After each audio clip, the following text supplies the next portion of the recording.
Hola hermana, quiero responderle a la consulta que usted me hizo, algunas preguntas sobre la naturaleza de Cristo. Realmente ese tema es fascinante y creo que cuanto más podamos entenderlo, aunque es verdaderamente un misterio, pero estamos nada menos que hablando de nuestro amado Maestro y tratar de entender los textos bíblicos que revelan este tema sobre la encarnación y la naturaleza de Cristo.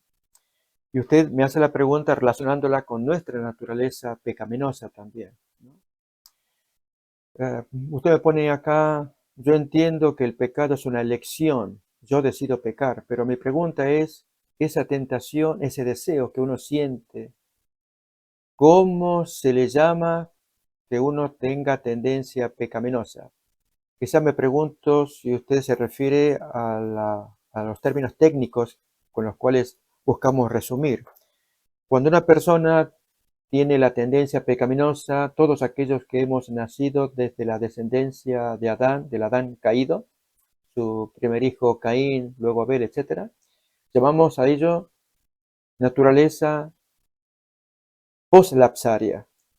Deriva del latín, pos es después y lapsus es deslizamiento o caída. Entonces se refiere a la naturaleza humana después de la caída.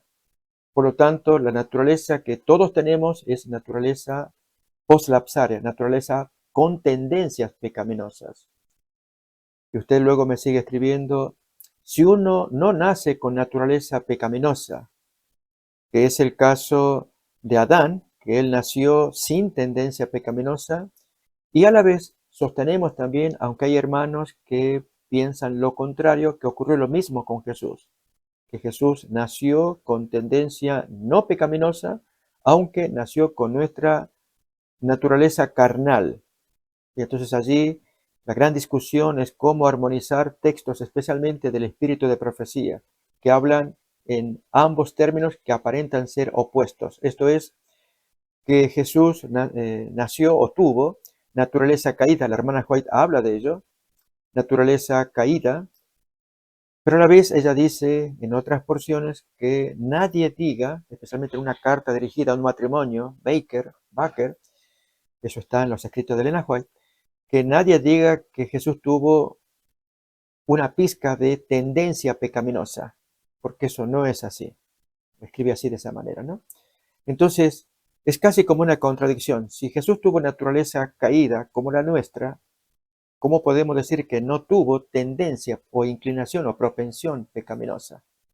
Y entonces, buscando armonizar, allí hay una buena explicación en un libro que causó conflicto en la historia de los adventistas, Preguntas sobre Doctrina, publicado en 1957. Hay toda una historia detrás de ello.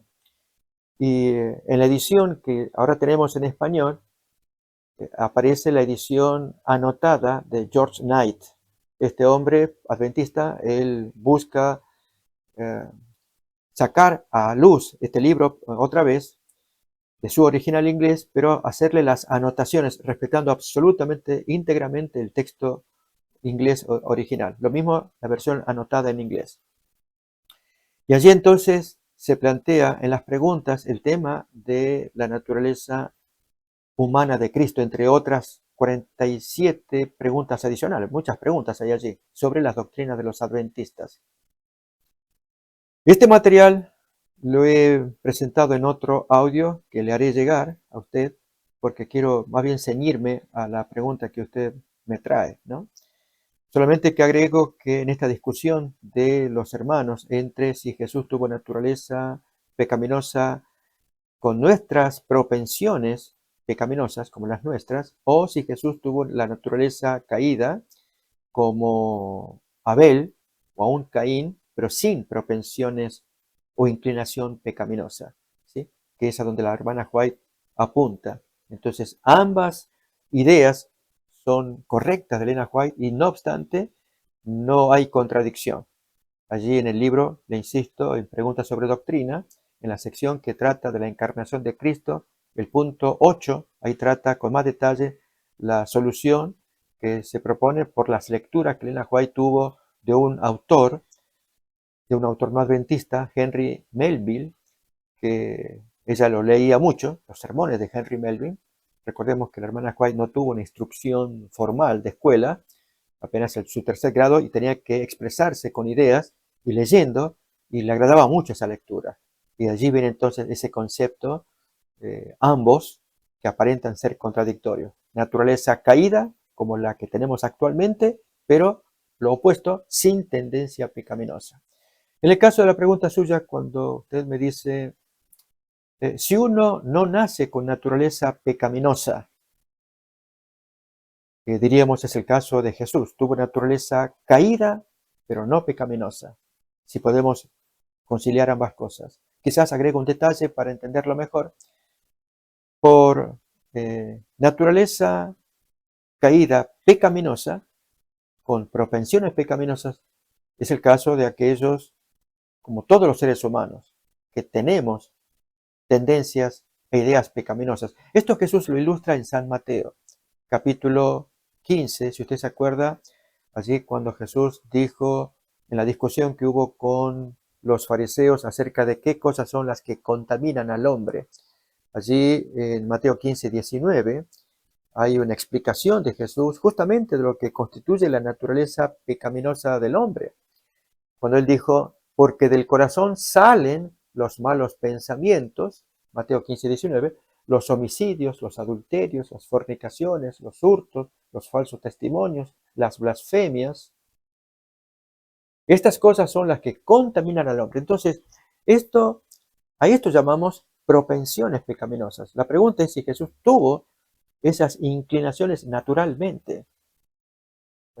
Hay hermanos que se ofenden al solo imaginar que nuestro maestro haya tenido algo de eso en su alma, y tienen razón de ofenderse porque la Biblia no va en esa línea, con respecto a la naturaleza de Jesús en su encarnación. Primero, porque Él vino del cielo, tanto que el ángel que le dice a María, le habla de que ese santo ser será llamado Hijo de Dios. Es un ser santo.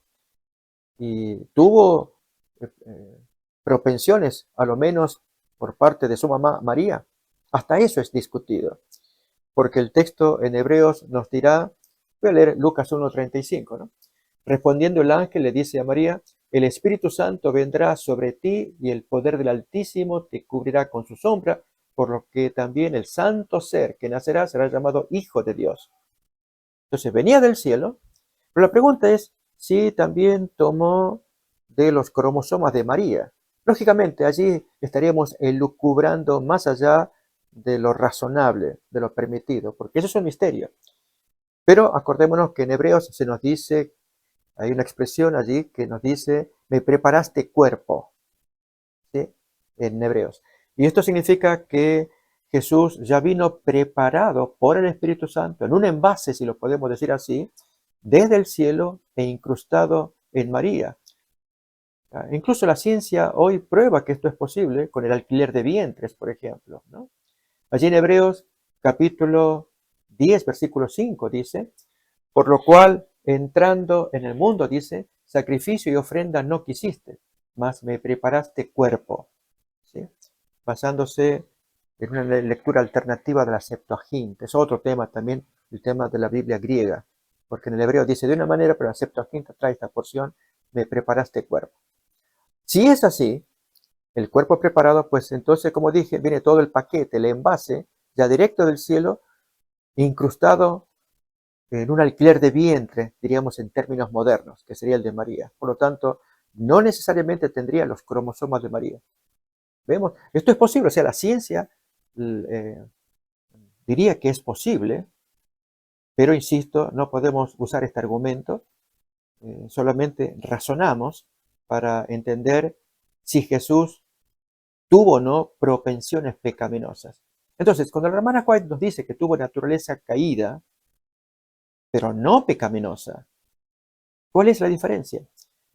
Entonces, allí, como le dije en el punto 8 del libro Preguntas sobre Doctrina, que es un libro estándar de estudio entre los adventistas, allí se habla de debilidades inocentes y propensiones pecaminosas. Fue lo que predicaba este pastor Henry Melville. Y Elena White habla justamente de esa idea. Y es que cuando ella dijo que Jesús tuvo naturaleza caída, no pecaminosa, caída se refiere a todo el pasivo, es una expresión que ella utiliza en el deseado de todas las gentes. En su cuerpo cargó 4000 años de decadencia, desde Adán que cayó a través de todas las generaciones. Imaginemos la decadencia, la degradación de una generación a la que viene, con ello sufriendo todos los deterioros del cuerpo físico. Si los antediluvianos tenían semejante fortaleza, ellos no usaban libros, por ejemplo, su memoria era prodigiosa, su fuerza física también. Y sin embargo, después del diluvio, la humanidad fue decayendo. Elena White menciona en Consejos sobre el régimen alimenticio que se permitió el consumo de carne para que la raza longeva viviera menos. Mire usted, ¿no? Entonces, esto es para meditar acerca del tema del consumo de carne, que fue dada para que el pecador viviera menos y no los 900 y tantos años como vivía la raza antediluviana. Noé vivió 950, Matusalén 969. Pero entonces con el paso de los siglos esto fue decayendo absolutamente y cuando llega el tiempo de Jesús, desde los inmediatos ancestros hasta él, hasta María, diríamos más propiamente, hay una degradación.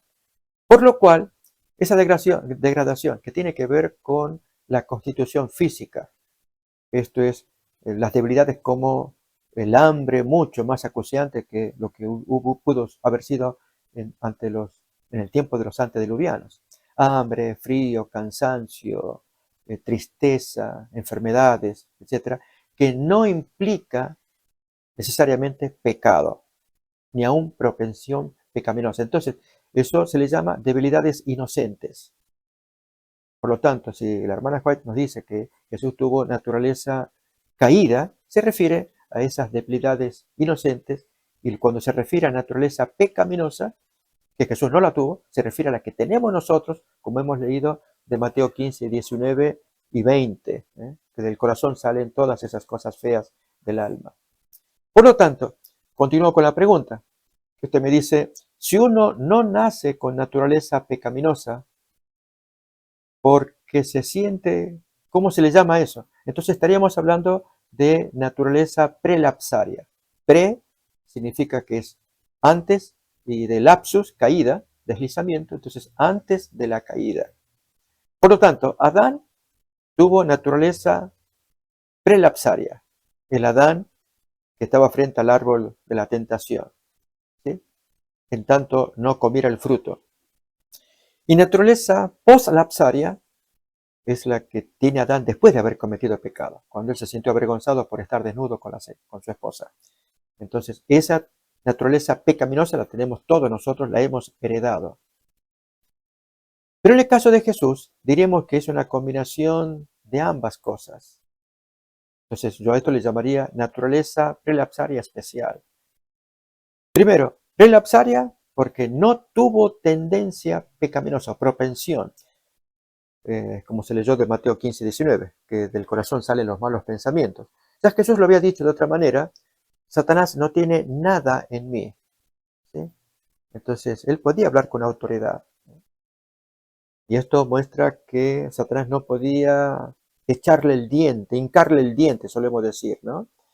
Eh, yo a veces uso el ejemplo, utilizo la ilustración de cuando el carnicero toma la res y allí va a cortar los pedazos, pero la cuelga en un gancho en el refrigerador, ¿no? Yo era niño, me acuerdo, y iba al almacén y ahí veía al carnicero, al fulano, el vecino, cómo cortaba con un cuchillo filoso, pero la carne estaba colgada en un gancho porque el gancho opuesto podía atravesar la carne.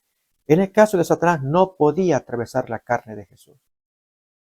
Era porque no tenía tendencia pecaminosa. O sea, ¿qué argumento podía usar Satanás para tentar a Jesús en lo que respecta a la carne? Pero había otras cosas que sí eran muy dolorosas para el maestro y tenían que ver mayormente con su naturaleza divina. Recordemos que él era divino humano.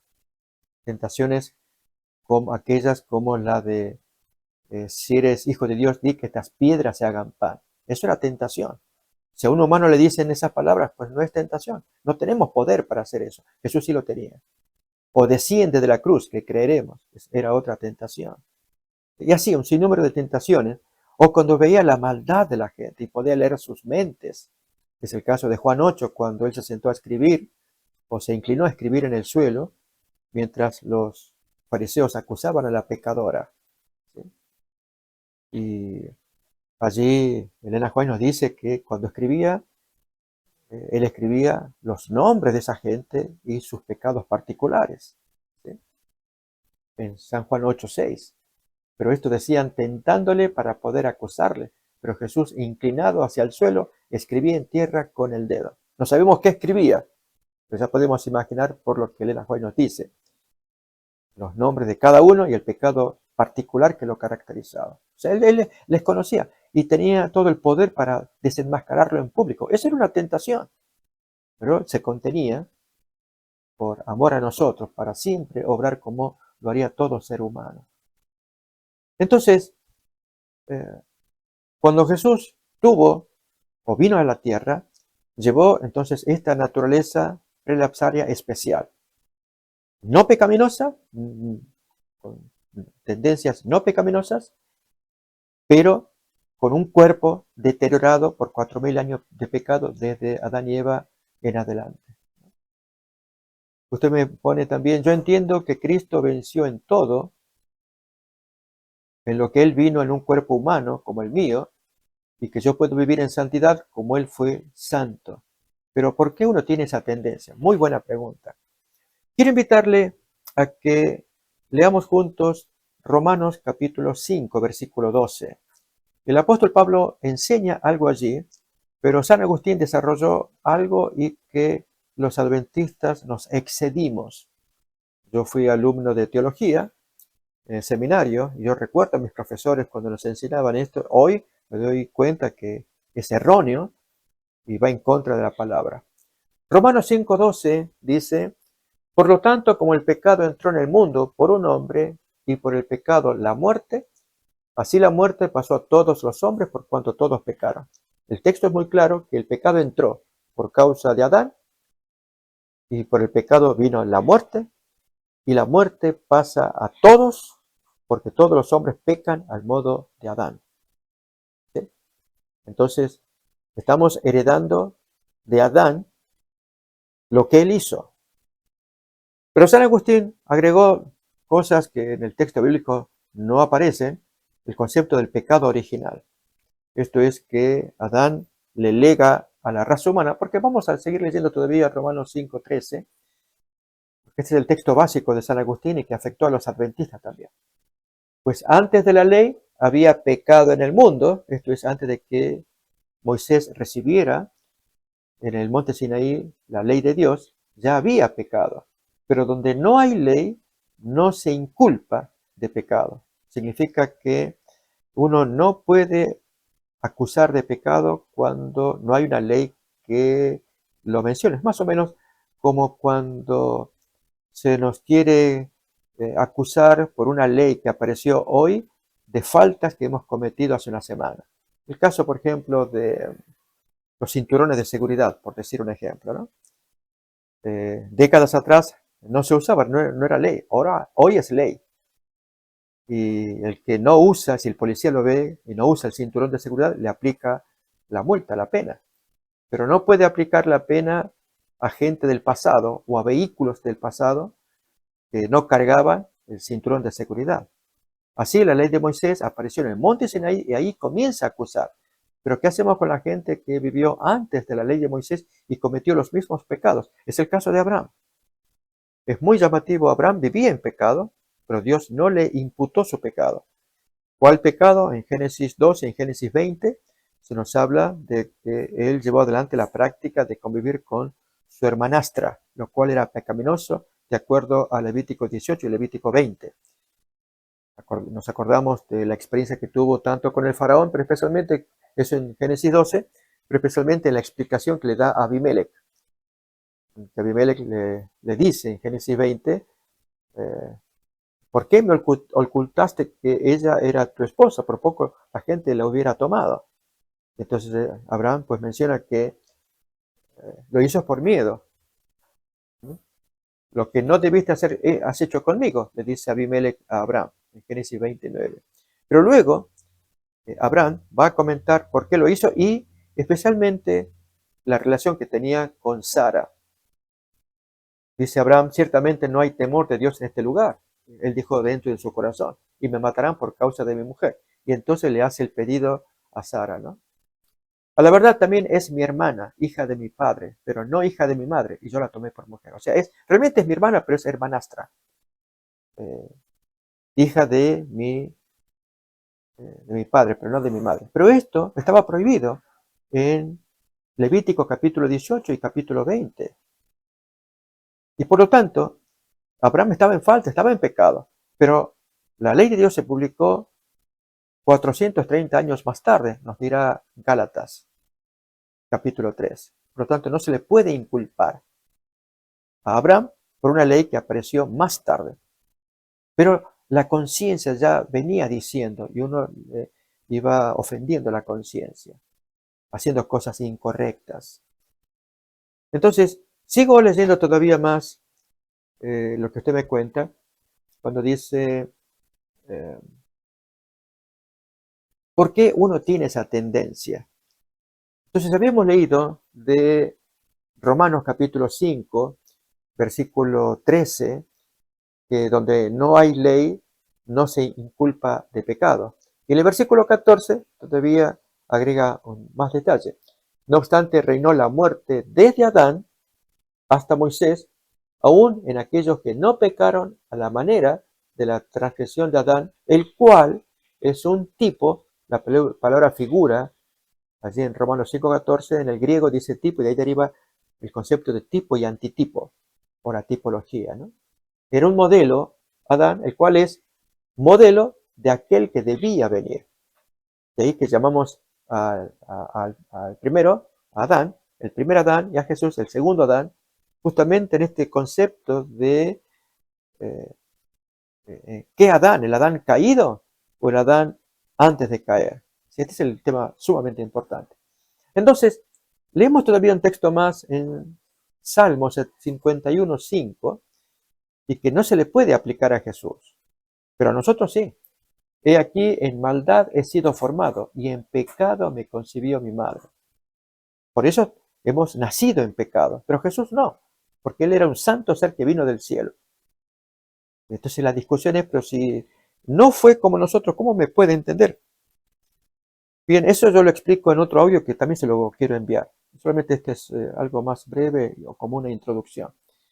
Lo que importa es que en el caso del ser humano que fue concebido en pecado, la derivación teológica de este punto, que yo lo aprendí en mis clases de teología, erróneamente, es que si el hombre nació en pecado, pues cometerá pecado. Frase de Lutero era simul justus et simul peccator, a la vez justo y a la vez pecador. Es decir, cuando él descubrió la doctrina de la justificación por la fe de Romanos, capítulo 1, él estaba tan feliz de saberse perdonado por Dios, soy a la vez justo, pero también soy pecador. Y entonces ahí vino esta herencia que hemos tenido los adventistas, de creer que porque estamos en este cuerpo pecaminoso, con tendencia pecaminosa, inevitablemente vamos a pecar. Y en 99% es cierto. Pero aquí que la Biblia nos habla de una lucha que el hombre debe tener venciendo esa tendencia pecaminosa al punto que obtiene su victoria, y especialmente la palabra de Dios nos enseña que esta victoria se obtiene antes del cierre de la gracia. En Apocalipsis 22:11, allí se libera con el cierre de la gracia todas las tendencias pecaminosas de los pecadores, pero de los santos en particular. Ya no se les puede llamar más santo. Si este individuo que se preciaba de tal iba a la iglesia, confesaba todos los días sus pecados, sus altas y bajas, idas y venidas, Pero en el momento en que se cierra la gracia, allí ya no vale más la intercesión. Y se cumple la sentencia que dice, el que es injusto, sea injusto todavía. Y el que es inmundo, sea inmundo todavía. Y el que es justo, practique la justicia todavía. Y el que es santo, santifíquese todavía. En la versión de la Biblia de Jerusalén aparece más bonita la traducción, más cadenciosa, se le entiende mucho mejor. ¿Para qué? Para entender que cuando se cierra la gracia, los santos ya no pecan. Esto es un concepto muy importante. Y ahí viene la gran discusión que estamos teniendo en la iglesia adventista entre los líderes mayormente del liderazgo de la organización adventista, el Biblical Research Institute, Instituto de Investigaciones Bíblicas, como el Seminario de Andrews y otras instituciones, que niegan lo que hoy estamos llamando la teología de la última generación. Esto es la noción de que los santos llegan a obtener completa santidad en virtud de Cristo, obviamente, no por poder de ellos, nadie afirma semejante cosa, pero se cumple el propósito de Dios de que los santos lleguen a la plenitud, como lo enseña Pablo en Efesios 4:13, donde se nos enseña que los dones espirituales fueron dados para edificación de los santos, dice el versículo anterior, 4:12. ¿Para qué fueron dados los dones espirituales? A fin de perfeccionar a los santos para la obra del ministerio, para la edificación del cuerpo de Cristo. ¿Pero hasta cuándo va a durar esto? Entonces el versículo 13 ahí nos da la clave y nos da la clave, la meta de la perfección, hasta que todos lleguemos a la unidad de la fe y del conocimiento del Hijo de Dios, a un varón perfecto, a la medida de la estatura de la plenitud de Cristo. Ese es el plan de Dios. Y este plan se va a obtener con los 144,000. Y básicamente cuando son sellados. Cuando son sellados, ya en el tiempo de la ley dominical en adelante, cuando allí toda la humanidad tiene que decidirse entre aceptar la forzada o la obligación que trae la marca de la bestia, que trae el enemigo de poner en la mano o en la frente la marca de la bestia, la ley dominical, y aquellos que se resisten, que no aceptan, Dios observa esto que está acá y entonces a uno se les pone la marca de la bestia y a quienes se resistieron pues se les pondrá el sello de Dios que, de acuerdo a Elena White, en el manuscrito 7 del 24 de agosto de 1850 aparece en el librito Eventos del Tiempo Final en el capítulo 5. Así aparece esta cita que la digo ahora.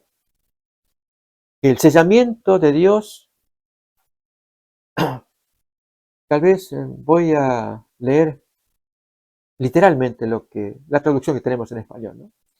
Vi que los esfuerzos de Satanás son más poderosos que nunca, porque sabe, mire lo que dice acá, que su tiempo es corto y que el sellamiento de los santos los pondrá más allá del alcance de su poder. Ese concepto es fascinante. Aún más, todavía sigue hablando la cita. Recuerde, 24 de agosto de 1850, el manuscrito llamado número 7. Dice, ahora obrará de todas las maneras posibles e intentará lograr mediante todas sus insinuaciones que los santos estén desprevenidos, se duerman en la verdad presente o que duden de ella, para impedirles así que sean sellados con el sello del Dios vivo. También vi que dentro de no mucho Satanás aparecerá casi en forma humana y que sus ángeles estarán todos alrededor de ellos, de los santos, buscando de alguna manera de devorarlos. Tremendo, tremendo. Entonces, el sellamiento que Dios pone antes del cierre de la gracia, con ese sellamiento, los santos pueden recibir la lluvia tardía, predicar el fuerte pregón, están protegidos más allá del alcance de Satanás y por lo tanto no pueden pecar por causa del sello, para que se cumpla aquel texto que aparece en la primera carta de Juan, capítulo 3, versículo 9 y capítulo 5 también. Ahí vamos a leer el texto en el versículo 16. Esto es algo que, insisto, en mis clases de teología no se enseñó y estaba en la Biblia.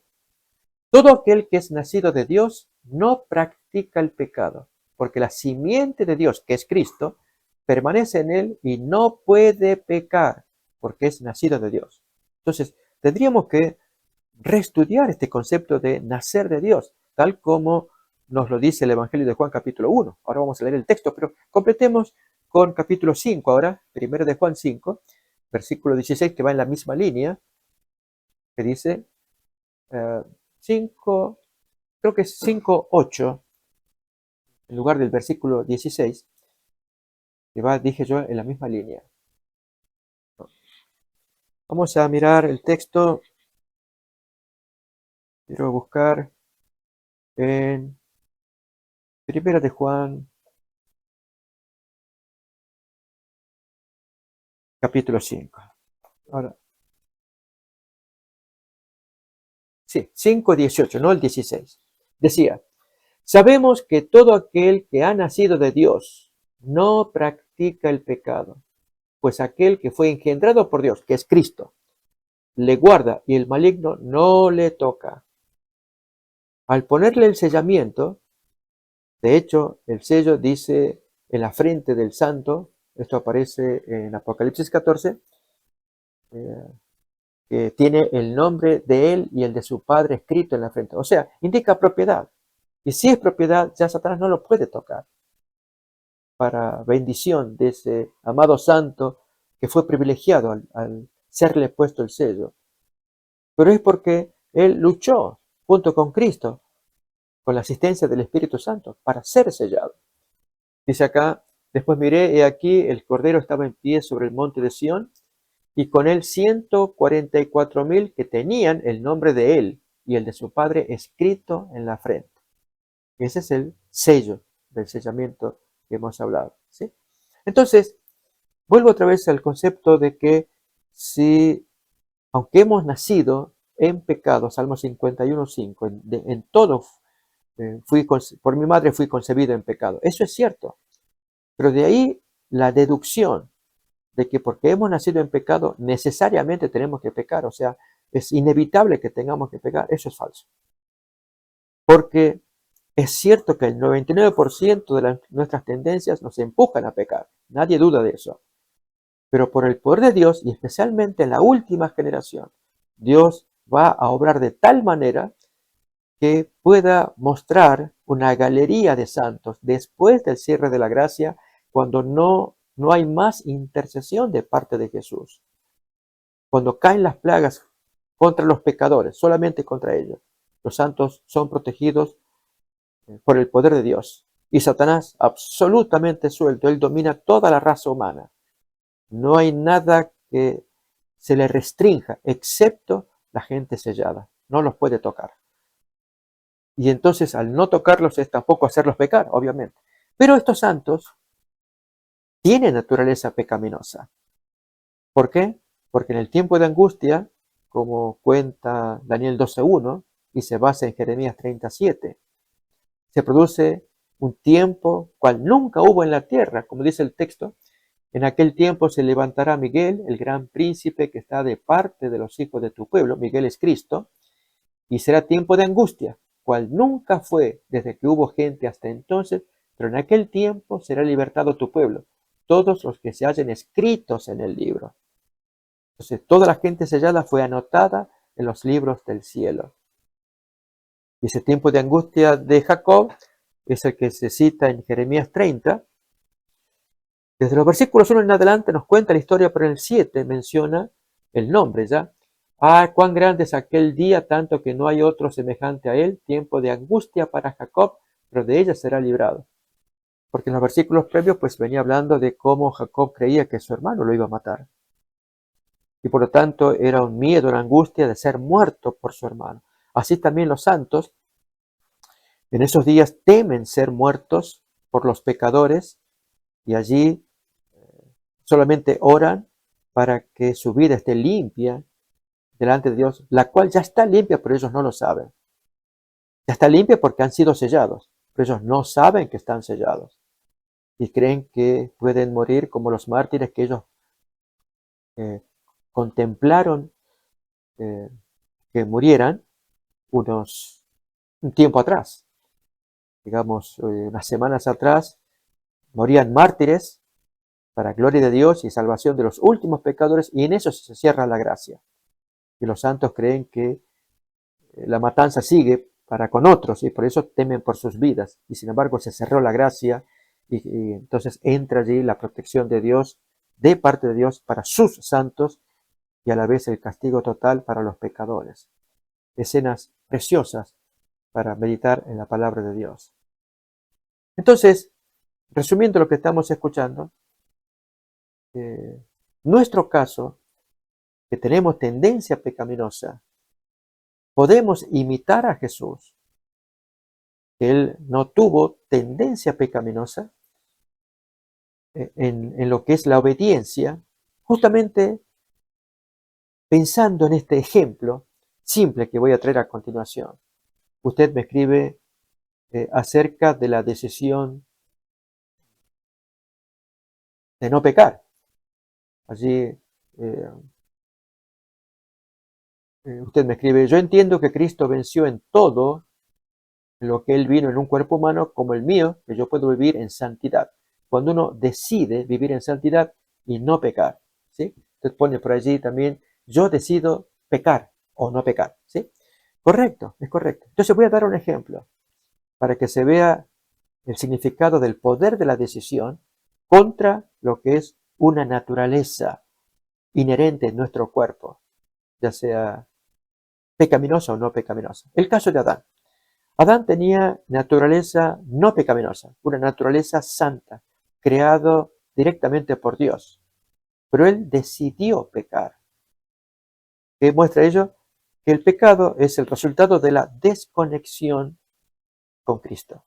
O sea, nos desconectamos de Jesús y obviamente allí cometemos pecado no por causa de nuestra naturaleza, que si es pecaminosa o no pecaminosa, no. Porque en el caso de Adán, él tenía naturaleza santa, no pecaminosa, y sin embargo pecó. ¿Qué pasó con los ángeles del cielo? Lo mismo. Ellos tenían naturaleza perfecta, no pecaminosa, pero se desconectaron de Dios. Y eso los llevó a pecar. Por lo tanto, no se trata de naturaleza, se trata de decisión. Y para probar ello, traigo el ejemplo opuesto, el caso de José, hijo de Jacob.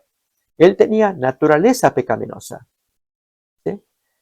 Según Génesis 39, enfrentó a la esposa de Potifar y se negó a cometer fornicación con esa mujer. Versículo 7 dice, aconteció después de esto que la mujer de su amo puso sus ojos en José y le dijo, duerme conmigo. Y conocemos el resto de la historia. ¿Sí? Él tenía naturaleza pecaminosa, pero decidió no pecar. Salió corriendo incluso, y la mujer le arrancó las ropas y lo acusó falsamente. Por lo tanto, el pecado es fruto no de una tendencia, o mejor, no de una naturaleza, eso es más apropiadamente decir, sino de una decisión. Pero esa decisión va a estar en gran medida empujada por las tendencias alimentadas. Esto es, cuando uno anda pensando y maquinando, imaginando, imaginemos a José. Él es cautivo. Y dice el texto que, leo otra vez en Génesis 39:7. Aconteció después de esto que la mujer de su amo puso sus ojos en José. Pero ahora invirtamos los términos, debido incluso a algo razonable. En Génesis 39, versículo 1, se nos habla del marido. Y el marido tenía algo que lo dice en español, pero en hebreo está más gráfico. Llevado pues José a Egipto, Potifar, oficial del faraón, y aquí dice capitán de la guardia. En hebreo, incluso voy a mostrar el texto de Génesis 39, 1, en hebreo dice Saris, y Saris es eunuco. Él era eunuco. Y por lo tanto, si Potifar era eunuco, o sea, un hombre castrado, no funcionaba con su esposa. Por lo tanto, me pregunto, o preguntémonos, si José no pudo haber puesto los ojos en esa bella mujer cuyo marido no le funcionaba. Entonces, si hubiera sido así, allí sí él alimenta las pasiones pecaminosas. Y esto sí es muy grave. Y esto ya somos nosotros los que estamos decidiendo darle rienda suelta a la imaginación impura, a los malos pensamientos, tanto del hombre hacia una mujer o a la inversa. Sabemos que también puede ocurrir de una mujer que empieza a maquinar ideas hacia un hombre que no corresponde. ¿Sí? Entonces, cuando ocurre eso, allí es donde podemos hablar de lo que sería una tendencia pecaminosa. ¿Sí? Tal vez voy a mirar el texto en hebreo de Génesis 39:1 y quiero mostrarle allí, decirle cuál es la palabra. José había sido tomado a Egipto y fue traído a Potifar, que era un oficial del faraón. La palabra oficial, eunuco, ahí tenemos la traducción de la Reina Valera antigua. O sea, la primera de las dos palabras significa eunuco. En hebreo, pues la palabra saris, allí tenemos, oficial traduce en español, pero en hebreo es eunuco, como bien traduce la Reina Valera antigua, o sea, la de 1909. ¿No? Saris se pronuncia. ¿Sí? Y la otra palabra, capitán de la guardia, es la palabra sar, capitán, pero saris es la que nos importa. Entonces vuelvo otra vez a Génesis 39:7 y lo que tiene que ver con tendencia pecaminosa. En 39:7 se nos dice que la mujer del amo puso los ojos en José. Ella desarrolló tendencia pecaminosa. ¿Sí? Bueno, eso es pecado. A la luz de Santiago capítulo 1, 13 y 14, que nos cuenta cómo se produce el pecado, la tendencia pecaminosa empuja, pero no llega a ser pecado sino hasta cuando es consumado. Por eso Dios quiere quitarnos esas tendencias pecaminosas. Y aún así, si no hubiéramos cometido pecado, esa tendencia en sí es repugnante, por lo cual Jesús le dijo a Nicodemo, tienes que nacer de nuevo, porque así como está no entra al cielo, si no tiene la nueva naturaleza. El texto dice en Santiago 1:13, cuando alguno es tentado, no diga que es tentado de parte de Dios, porque Dios no puede ser tentado por el mal, ni él tienta a nadie. Entonces en el 14, sino que cada uno es tentado cuando de su propia concupiscencia o pasiones pecaminosas, propensiones, inclinaciones malas, es atraído y seducido. En el caso de la esposa de Potifar, mirar a ese bello joven, atractivo, soltero, y ella especialmente, posiblemente, con un marido impotente. Le echa el ojo al esclavo. Es atraído y seducido, versículo 14.